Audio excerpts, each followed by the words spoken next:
지난 이야기. 오미파와 오와리파로 나눠진 일본 내 권력 다툼. 기회를 노린 오와리 무장파의 습격으로 미스나리는 힘을 잃게 되는데 이시다 미츠나리가 거병을 합니다.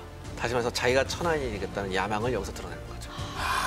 근데 이미 극본이 너무 완벽하게 엔딩을 준비하고 있어. 아니에요. 실제로 병력을 모아보니까 네. 서군 쪽이 훨씬 외형상으로 우세했어요. 그래요? 여기다가 더 치명적인 사태가 생기죠. 네. 지형상으로 절대적으로 서군이 유리했어요.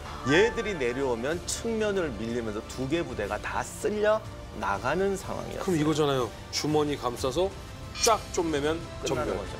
이 히데야키는 이미 도쿠가와 이에야스하고 내통을 한 상태였습니다. 이제부터 도미노 현상이 일어납니다. 배신을 걔만 때리는 게 아니라 다른 애들도 때리기 시작해요. 히데야키가 배신을 하자 속속해서 배신자가 나타나기 시작해요. 그래서 저 마스오 산에 있던 부대가 거의 확 돌아요. 일본 전국시대 통일전쟁. 새끼가 알아 전투의 전말.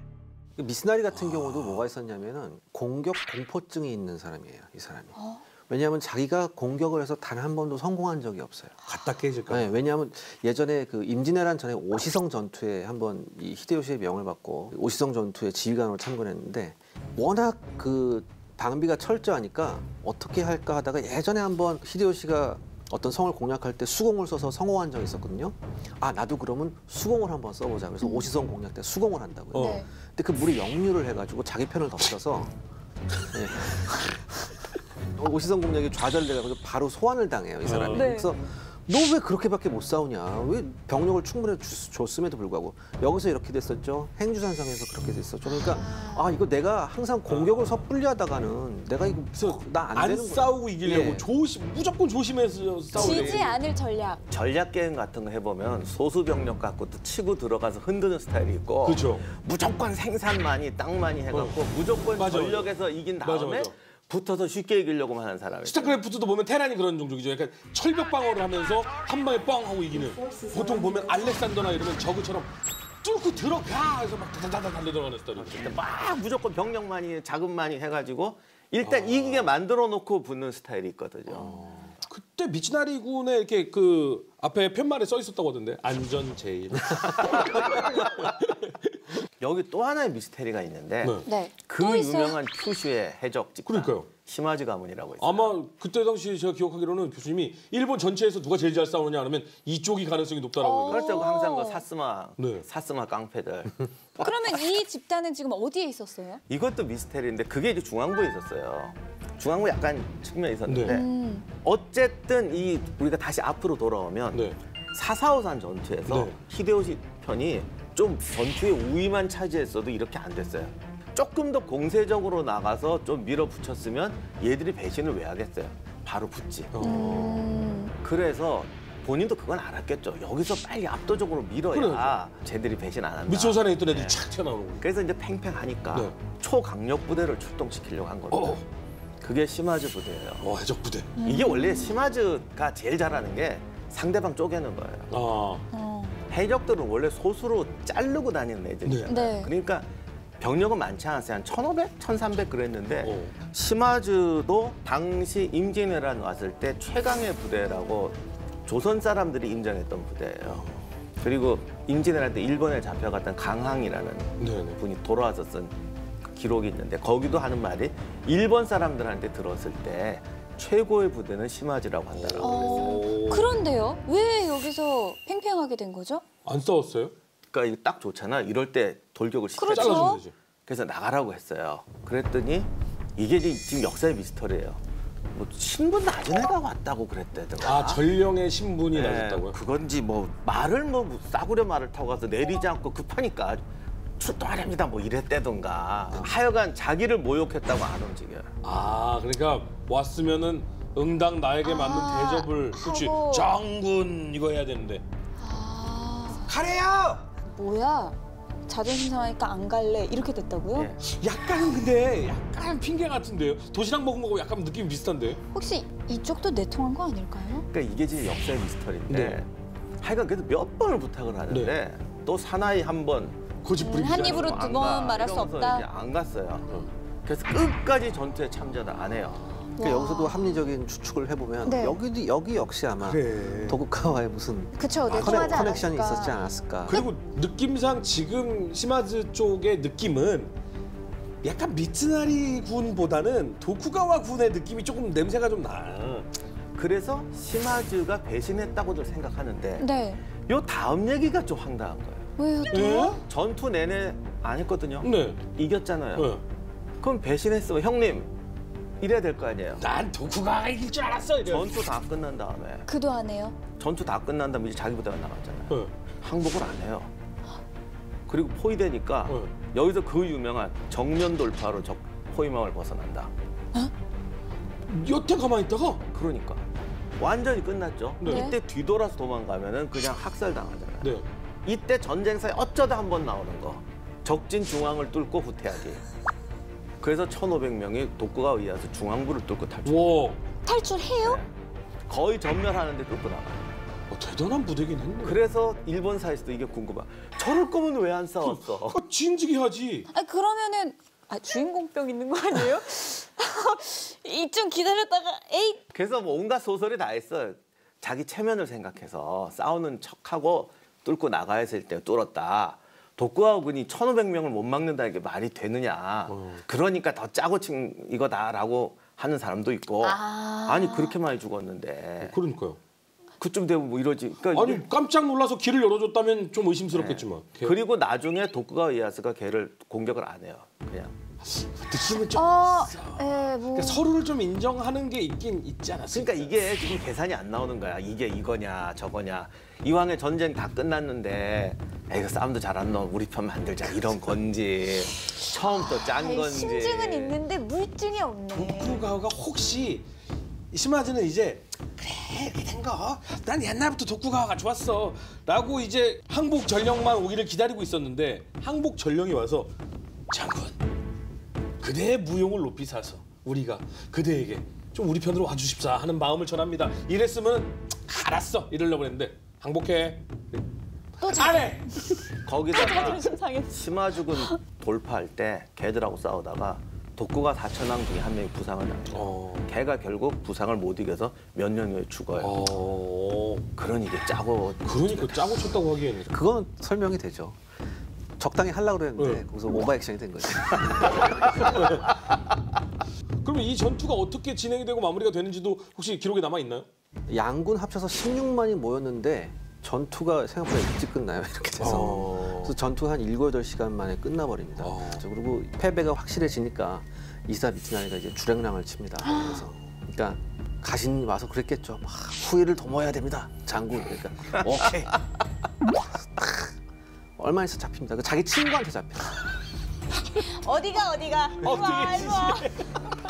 왜냐하면 그럴 때 친구가 제일 배신자예요. 왜냐하면 얘가 패배했잖아요. 친구는 걔 편으로 몰려 있어요. 그렇죠. 그러면 같이 죽든가 죽을 위험이 제일 높아요. 그래서 친구가 원래 배신 제일 잘하는 게 목숨 걸렸군요. 자기 목숨이 날린 거예요. 차라리 안 친했으면 딜을 할 수가 있잖아요. 저번에 그렇죠. 끌려왔어요. 뭐 원래 쟤랑 안 친했어요. 이게 되는데 친한 친구는 걔랑 같이 죽거나 배신하거나 둘 중에 하나거든요. 그러니까 거기서 제가 잡아왔습니다. 그렇죠. 그래야 살지. 그래서 권력 떨어지면 가까운 사람이 제일 무서운 거예요. 나라도 살아야 되고. 그래요, 맞아요. 보통 이렇게 측근들이 다 이렇게 그렇죠. 비밀을 다 누설하고. 바로 여기서 네. 우리가 짚어봐야 될 게 그럼 과연 이시다 미츠나리가 승산이 있다고 판단했느냐. 미츠나리는 애초에. 있다고 판단한 거 아니에요? 그러니까 이시다 미츠나리는 승산이 있다고 판단했던 것보다는 히데요시의 정통성에 자기한테 있었다고 생각했던 게 정말 강했던 것 같아요. 그러니까 절대로 이들이 나를 배신할 수 없어. 내가 히데요시의 정통이니까 이렇게. 왜냐하면 그 히데요시 후견이었죠. 마에다 토시에가 또 아끼는 사람이 또 이시다 미츠나리였고 이 마에다 토시에가 죽고 나자 그때 전면에 나선 게 이시다 미츠나리였거든요. 이시다 미츠나리는 총애 받을 만하지. 경제통 관료로는 되게 유능했거든요. 손대지 말아야 될 곳에 손을 댄 거지 사실 잘하긴 잘하는 관료였던 거죠. 방금 기자님 말씀대로 자기가 후계자가 되려면 자기가 문무를 겸비했거나 하나만 했다 그러면 다른 센에 하나를 붙여야 돼요. 그쵸. 그걸 구워 삼든 뭐 위험하든 해야 되는데 이시다는 그걸 못한 거죠. 그렇죠. 그리고 임진왜란 이후에 이 만신창이가 돼서 돌아온 부대가 가장 섭섭하게 느낀 게 아무도 이 전쟁에 책임지는 사람이 없다. 근데 거기다가 앞에서 재수 없게 막 그렇게 구니까 네. 만약에 또 이 과정에서 많은 세력들이 히데요시 쪽에서 이탈해서 도쿠가와 쪽으로 가는 결과를 낳게 돼요. 그러니까 뭐 당연한 이야기일 수도 있겠지만 결국에는 이 아내가 단단해야 싸울 수도 있는 거고. 그럼. 근데 그나저나 결과론적으로는 굉장히 허무하게 끝이 났고 예상과는 달리 처음에는 서군이 우세했지만 결국에는 동군이 도쿠가와 압도적인 이에야스가 승리였어요. 이기게 됐는데 그렇다면 서군에 있었던 다이묘들은 결과가 좀 어떻게 되나요? 다 처형하는 건가요? 모리는 안 처형해야 되는 거 아니에요? 그래서 정말 모르는 길게 가요. 아. 메이지 유시 때까지 쭉 뻗어. 시마즈는요? 시마즈도 그냥 굳건하게 가요. 그래 니들은 거기서 해적질해. 그럼 나머지 이제 다이묘들은 어떻게 되죠? 우리가 알고 있는 고니시 네. 현장에서 죽어요. 그러니까 도쿠가와 이에야스는 그때 거의 이 기회에 없애려 그냥 없애버려야지. 지금 통일 상황이니까 이제 살려서 이용할 것도 없다. 두견새가 울 때가 된 거야. 그래서 죽일 애들은 확실히 죽여요. 그냥 바로 죽여요. 그러니까 반발했던 사람들 대부분 영지를 몰수해버리죠. 몰수해버려서 예. 이제 이걸 자기 가신한테 나눠주는데 왜 방금 말씀하셨듯이 왜 배신해서 자기 쪽으로 오는 사람들 네. 오히려 이 사람들한테 더 많이 줘요. 더 많이 주니까 기존에 미카와 거신다는. 그러니까 기존에 있던 가신단들이 좀 너무 많이 주는 거 아니냐라고 네. 했을 때 도쿠가와가 이런 말을 합니다. 네.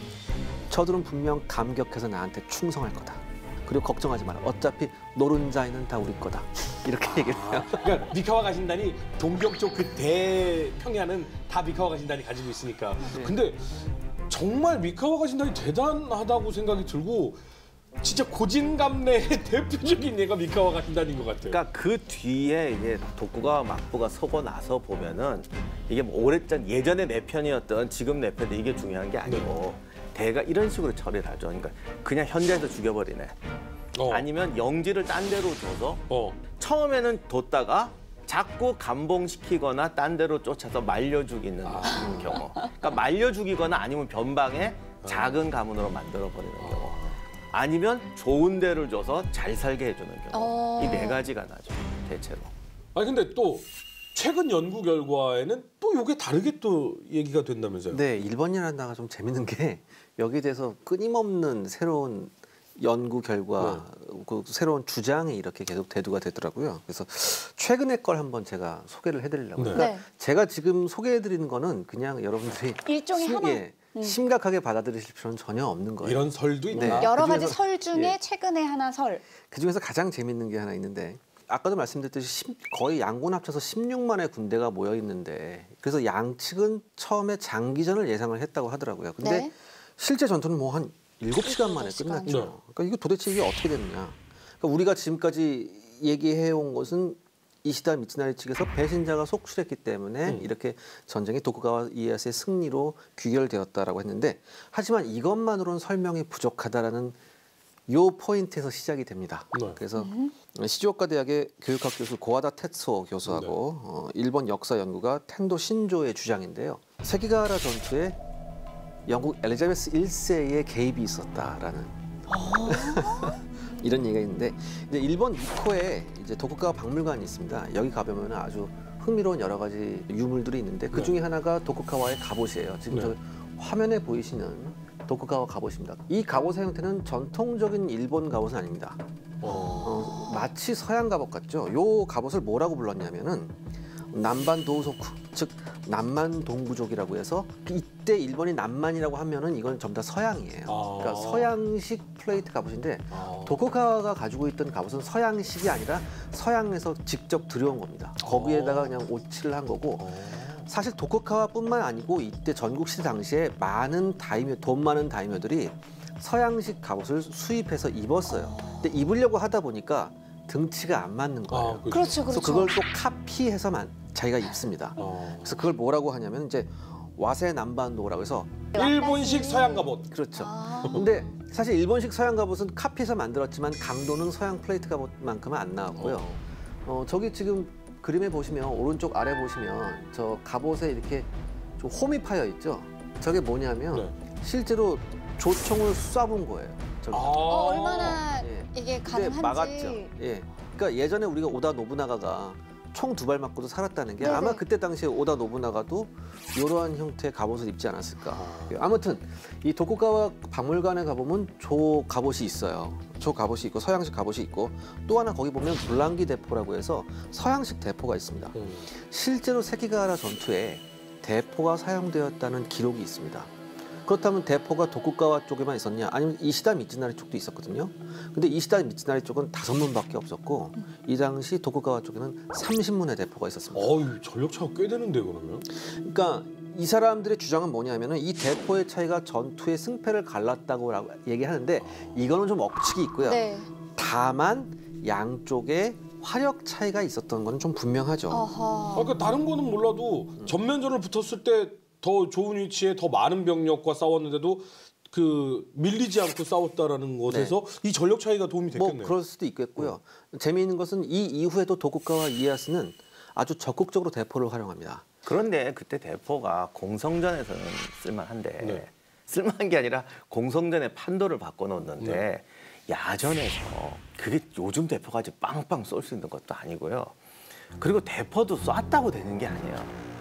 그거를 자기 그 전술적으로 사용하려면 소위 포병대 만들어서 엄청나게 훈련하고 그런 게 있어요. 노하우가 있어야 되죠. 그 당시 불랑기포 수준은 공성전이거나 또는 수성전에서 고정 타겟에 집중 포격할 땐 좀 효과가 있는데 네. 과연 이 큰 전투에서 어마어마한 위력을 발휘하기 힘들어요. 아마 이 두 전문가도 실질적인 타격보다는 심적인 효과가 더 컸을 거다 이렇게 얘기를 해요. 그렇다면 이 방금 말씀드린 왜 이 두 전문가는 영국 엘리자베스 1세가 여기에 개입했는지 그렇죠. 이게 가장 궁금한 점 네. 아닙니까? 이게 지금 영국의 개입이랑 뭐 서양의 문물을 좀 썼다는 거 말고는 뭐가 있는 거죠? 그러니까 16세기 중반부터 우리가 배웠잖아요. 지난번에 조총 배웠을 때 16세기 중반부터 스페인과 포르투갈이 일본에 들어와서 이제 무역을 시작했죠. 무역을 시작하면서 일본이 은이 많이 나는 나라로 유럽에 알려졌었어요. 그런데 얼마 아니다가 1585년에 깔레 해전에서 우리가 예전에 했었잖아요. 스페인 무적 함대. 깔레 해전에서 스페인 무적 함대가 영국 함대한테 격파되죠. 격파됐다기보다는 스스로 와해됐잖아요. 예, 예. 근데 이 스페인의 무적 함대를 격파하고 난 이후에 영국은 이 스페인과 포르투갈의 일본 무역을 대단히 고가운 눈으로 보고 있었습니다. 그래서 더욱이 영국은 은을 대단히 열망했어요. 왜냐하면 이때 당시에 국제 무역 대금이 은으로 결제됐었기 때문에 은이 필요하다.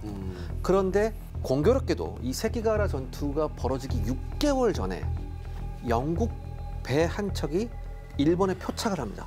표착했다는 건 표류해서 도착했다는 얘기죠. 떠내려왔다. 예, 예. 네. 아주 우연하죠. 네. 여기에 타고 있던 사람이 누구냐면 윌리엄 아담스라는 영국인입니다. 네. 이 윌리엄 아담스는 일본 땅에 처음으로 발을 디딘 영국인으로 기록이 돼 있어요. 네. 근데 이 윌리엄 아담스가 도쿠가와 이에야스를 만났어요. 그리고 이 도쿠가와 이에야스는 이 윌리엄스를 대단히 마음에 들어야 합니다. 그래서 이 윌리엄 아담스한테 미우라 안진이라는 이름까지 줘요. 그리고 미우라 번에 영주도 시켜주고요. 이 사람은 일본 여자하고 결혼까지 합니다. 그게 옛날 쇼군이란 소설 그거 얘기 아니에요? 네, 그렇죠. 그렇죠.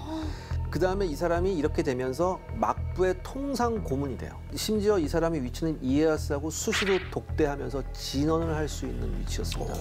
그럼 여기서 우리가 생각해봐야 되는 게 왜 도대체 도쿠가와 이에야스가 그냥 외국인을 이렇게까지 가신으로 중용했을까? 그 배에 실려 있던 뭔가가 중요하지 않을까요? 이제까지 알려진 통설은 뭐였었냐면은 이 윌리엄스가 매우 풍부한 해양 및 항해 지식이 있었기 때문에 도쿠가와 그것을 대단히 호의롭게 보고서 이런 사람은 이렇게 했다라고 지금까지 알려져 있습니다. 네. 하지만 과연 이게 다였을까? 바로 여기에서 의문점이 출발하는 거죠. 그치. 저도 이렇게 종종 보면 우리나라에도 표류해서 넣은 사람이 뭐 대접받고 이런 거 보면 아니 아무리 서양 사람이고 이게 좀 우리와는 다른 문물이다라고 해도 저렇게까지 높은 직위에 올라갈 수 있을까? 네. 그런 생각을 했습니다. 아까 허준 씨가 말씀했던 대로 문제는 이 배에 실려있던 화물이었습니다. 네. 이 배가 이름이 리프터인데 네. 이 리프터가 도착할 당시에 이 배에 실려있던 화물을 살펴보면요. 네. 일단 불랑기 대포를 포함해서 대포가 약 19문, 그다음에 소형 대포도 여러 문 있었고요. 화승총이 무려 500정이나 있었어요. 야. 그다음에 각종 탄약 5,000발. 그다음에 중요한 건 화약이 2,500kg 있었습니다.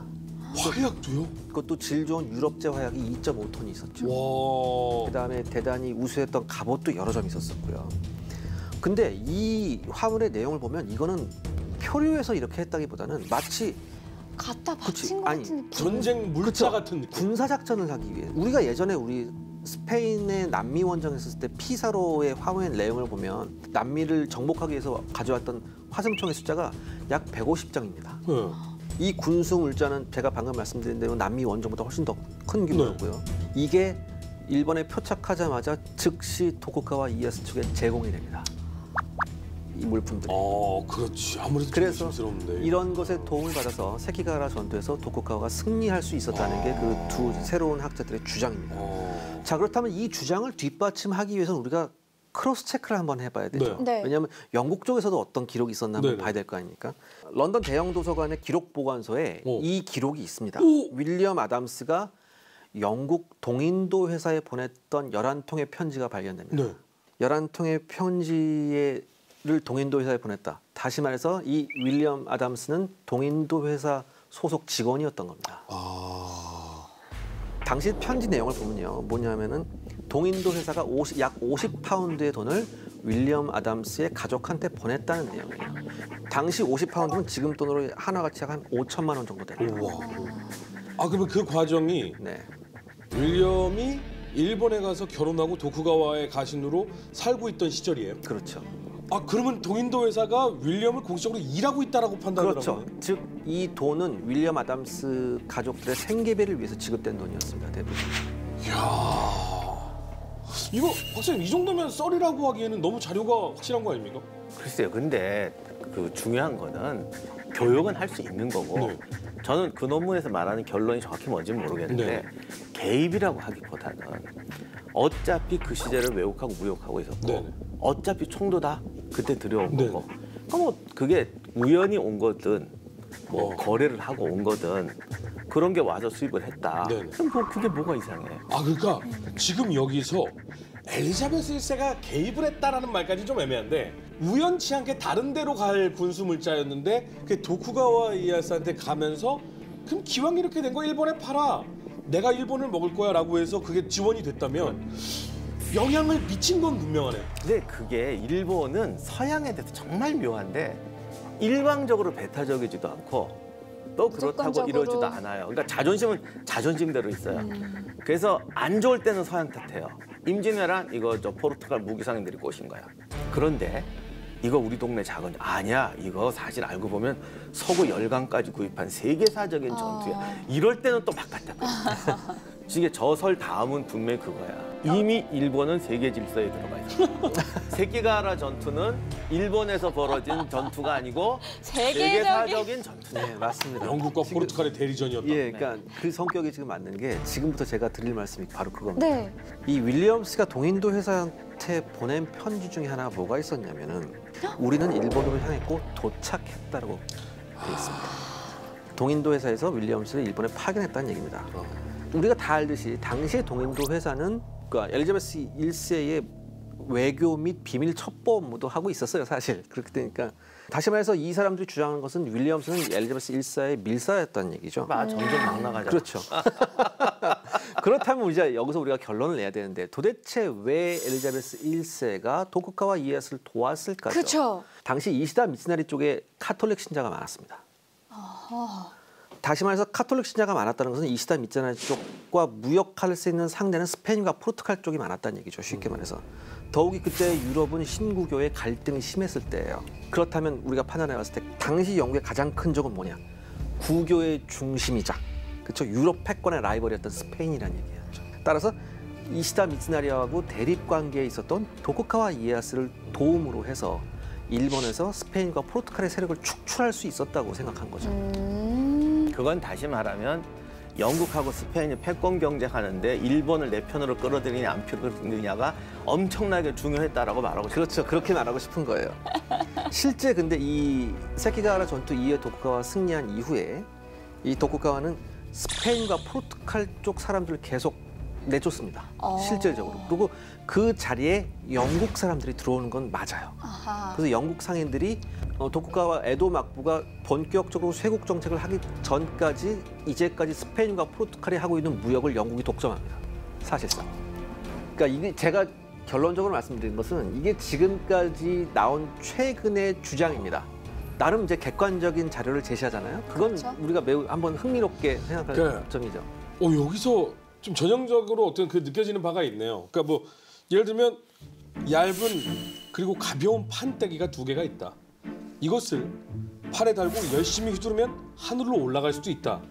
그리고 이 판때기가 미국에서 발견되었다. 아마도 일본에서 팔을 저어서 미국으로 갔을 것이다.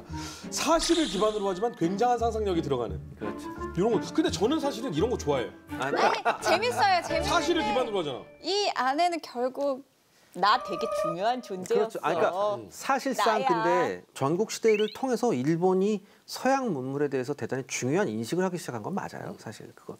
그다음에 서양과의 무역이 대단히 중요하구나라고 생각한 것도 맞거든요. 아마 교수님께서 말씀하셨듯이 항상 그들이 갖고 있는 그 컴플렉스도 여기에 같이 작용해서 이런 연구가 좀 이런 주장이 좀 나온 게 아닐까. 저는 토크멘터리 전쟁사를 통해서 항상 정말 많은 것들을 아니 한쪽으로 치우칠 이유가 없어요. 그럼요. 정말 많은 것들을 보고 그중에 우리한테 도움이 되는 것은 무엇일까를 생각해야 되는 건데 박사님이 얘기했듯이 어떤 황당한 이야기가 있던 그냥 그건 그런 이야기도 있구나 이런 이야기도 있구나라고 얘기를 하지만 필요한 건 받아들여야 되거든요. 근데 이 이후에 서양 문물이 중요성을 느끼고 계속해서 받아들이는 일본과 대한민국은 그렇게 하지 못했다라는 거잖아요. 그러니까 그 차이예요. 그러니까 방금 중요한 지적인데 어쨌든 전국 시대 때 총 들어오고 대포 들어오고 하면서 과학 기술이 중요하다라는 거는 인식을 했거든요. 그리고 지난번에 우리 사무라이 검 얘기할 때 그 야금왕 얘기를 했는데 사실 칼 만드는데 여러 가지 중요한 것 중에 강철인데 저 플레이트 갑옷을 비교해봐도 서양 강철이 동양 그 당시 일본 강철보다 좋다는 거는 갑옷에서 분명히 나와요. 증명이 네. 돼요. 그렇죠. 예. 그런 거를 우리가 객관적으로 볼 수 있고 그거는 일본 애들이 제일 잘 알았을 거예요. 지금 싸우고 있으니까. 그래서 이 사람들은 전쟁에서 승리하는 데 있어서 무기와 기술의 중요성이라는 거는 전국시를 통해서 뼈저리게 체험했으니까 서양을 결코 무시하면 안 된다. 필요하다라는 건 알았고 그다음에 쇄국 정책으로 가면서도 항상 일정하게는 교류를 하려고 했어요. 받아들이고. 근데 우리 같은 경우는 조총은 쓰면서 서양은 가능한 한 무시하고 싶어 하죠. 그래서 18, 19세기 때 일본도 국수주 애들 많거든요. 그래서 뭐 왜 우리가 서양 애들한테 이렇게 자존심 상해 살아야 되냐. 쟤네들 알고 보면 별거 아니다. 그래서 왜 그런 거 있잖아요. 쟤들은 등치는 크지만 정신력은 약할 것이다. 뭐 이런 우리 지금 하는 말. 정신 승리하고 싶은 거군요. 정신 승리. 예. 그런 책을 써는 책도 있어요. 그래서 이제 거기 꼭 들어간 말이 의지가 약할 것이다. 정신은 우리가 훌륭하다. 그리고 그 얘기 꼭 넣어요. 서양 애들은 볼일 볼 때 한쪽 다리 들고 논다. 짐승이나 다를 바 강아지입니까? 없다는 거죠. 쉽게 말해서. 뭐 서양 애들하고 싸우면 무기는 걔들이 우수하지만 전략 전술은 우리가 우수하다. 이런 얘기 막 써요. 한국도 조선 후기 되면 서양 세력에 대해서 이게 들어와요. 그럼 야 이거 어떻게 된 거냐 조사를 하자. 그러면 기껏 하는 게 꼭 일본에서 그런 책 골라요. 그들은 다리 한쪽을 예, 이런 게 제일 들고 마음에 드는 거야. 싸운다고. 그래서 이걸 보니까 쟤들 별거 아니야. 저런 천하의 산 것들. 그래서 무장, 군인, 무반들은요. 기술의 중요성을 문관들보다 빨리 인식해요. 그렇죠. 그들이 글로 안 남겨서 그래요.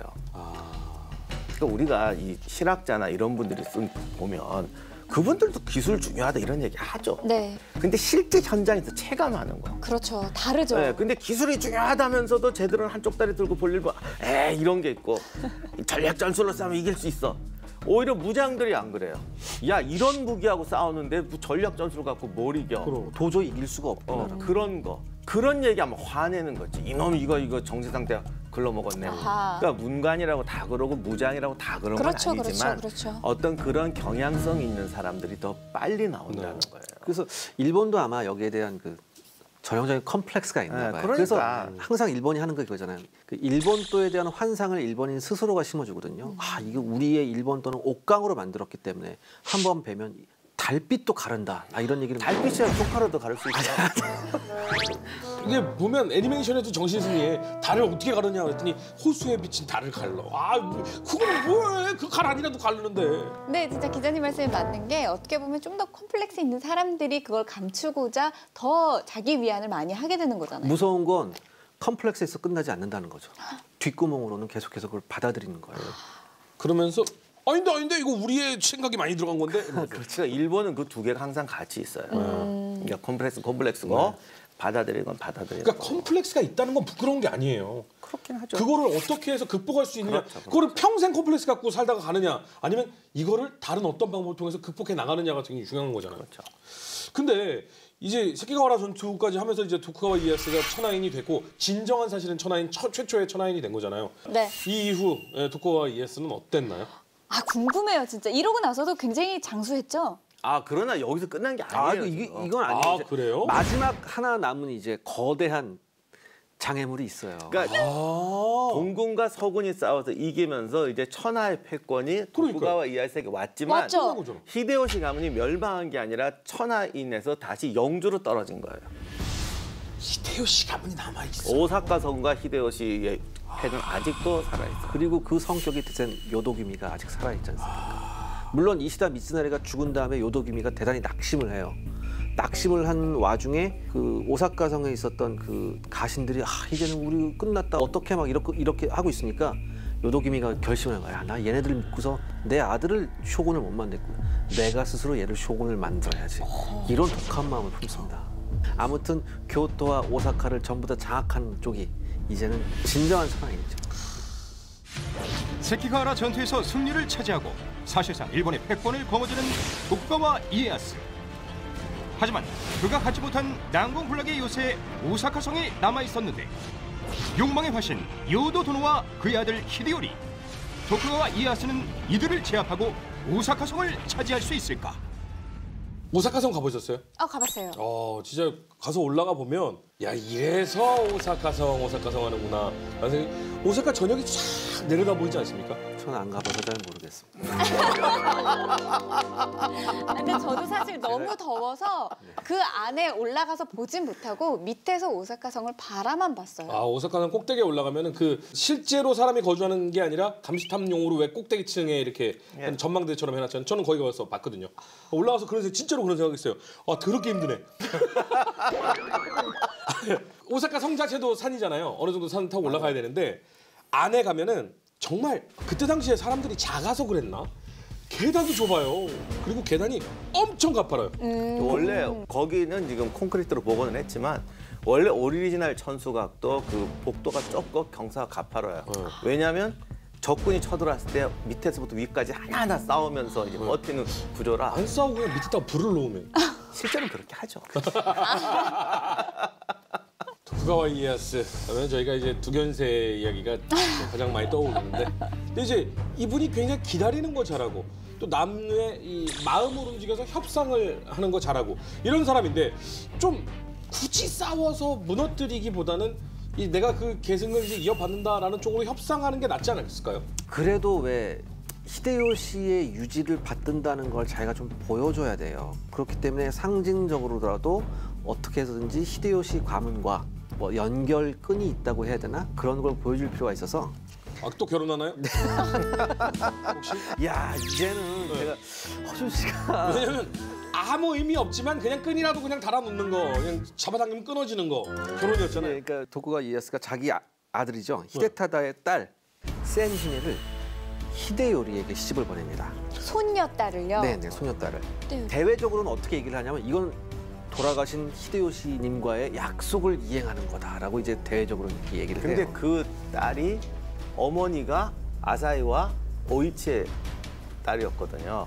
그러니까 요도도노하고 서로 자매간이에요. 그러니까 이 결혼은 히데요시 가문과 도쿠가와 가문과 노부나가 가문의 결혼이에요.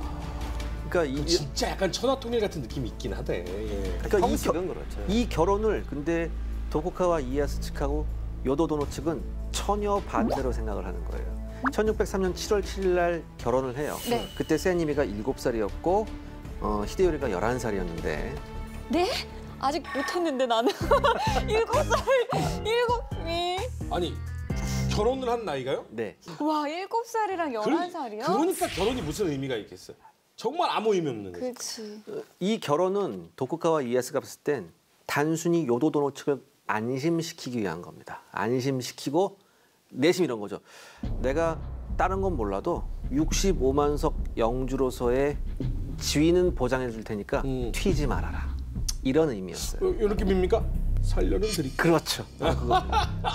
아우, 제가 가면 갈수록 그 허준 씨의 연기에 제가 깜짝깜짝. 예. 근데 반대로 요도도노 측은 도쿠가와가 우리 히데요리 아들을 쇼군의 적통 후계자로 인정하는구나라고 착각을 해요. 동상이몽이군요. 예, 그러니까 전혀 다른 생각을 둘이 하고 있었던 거죠. 그랬고 이제 도쿠가와 이에야스가 쇼군이 됐으니까 네. 히데요리 보고 신하이해를 갖추라고 하죠. 네. 그랬더니 히데요리가 뭐 얘도 자존심이 있지. 나 못해. 이렇게 나간 거죠. 네. 나는 너한테 신하가 될 수 없다. 엄마가 그렇게 말했다. 글쎄, 부인이 그렇게 말했는지 엄마가 그렇게 말했는지 하여간 못한다 이래버린 거예요. 그러니까 이제 대외적으로 65만석 영주라는 걸 인정하지 않는다라는 걸 선포한 게 되죠. 근데 어쩌면 이게 둘이 파이트 할 수 있는 명분을 주는 건 당연하죠. 아닌가요? 그렇죠. 그런데 이제 도쿠가와는 이 기회를 통해서 얘가 와서 나한테 인사만 하면 모든 다이묘들한테 히데요리가 이제 드디어 내 가신이 됐다는 걸 알려줄 수 있잖아요. 근데 히데요리 입장에서는 만약 그렇게 하면 지금까지 히데요리를 따르던 사람들까지 그냥 저쪽으로 넘어간다고요. 그렇죠. 도쿠가와 이에야스는 가능한 한 피 적게 묻히고 많이 얻으려고 하는 거죠. 그러니까 히데요리 입장에서는 그러면 나는 말라 죽는 거구나라는 걸 확실히 아는 거죠. 오히려 히데요리보다 엄마인 요도도노가 펄쩍펄쩍 뜹니다. 그렇겠죠.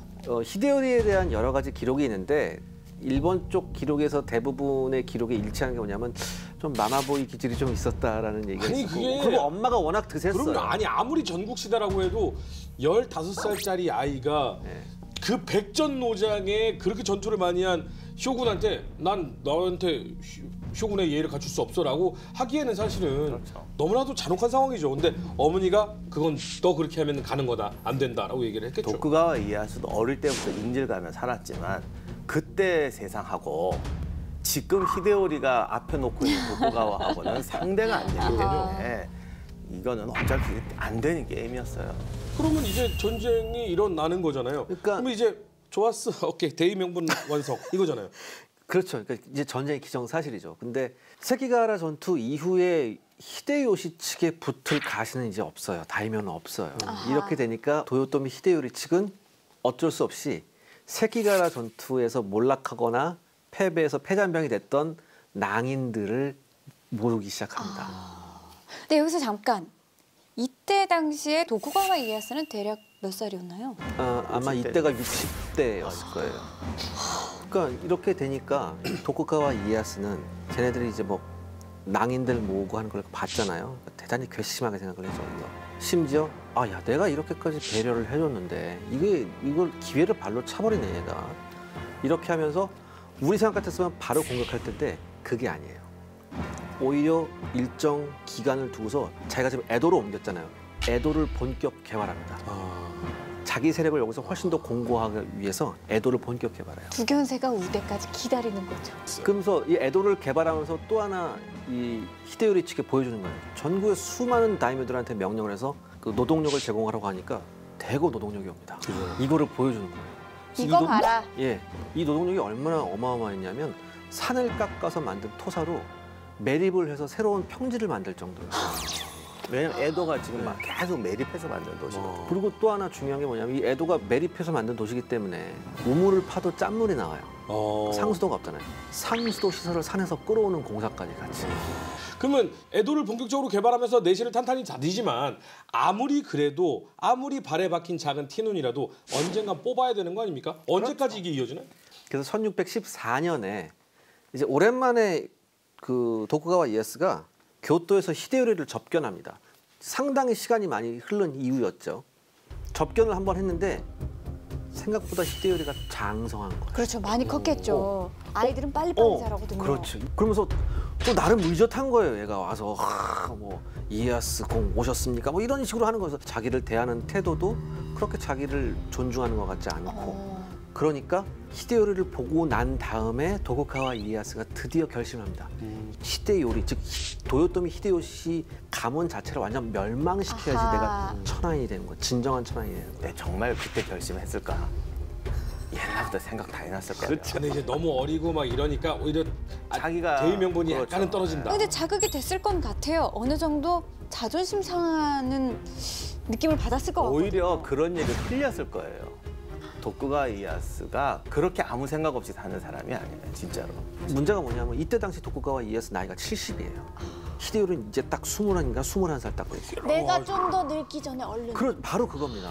이게 내가 더 나이가 들기 전에 위화감 느낀 이거를 거죠. 다 정리를 하고 내 아들한테 성공적으로 쇼군직을 물려줘야 되는데 이런 불안감이 있었죠.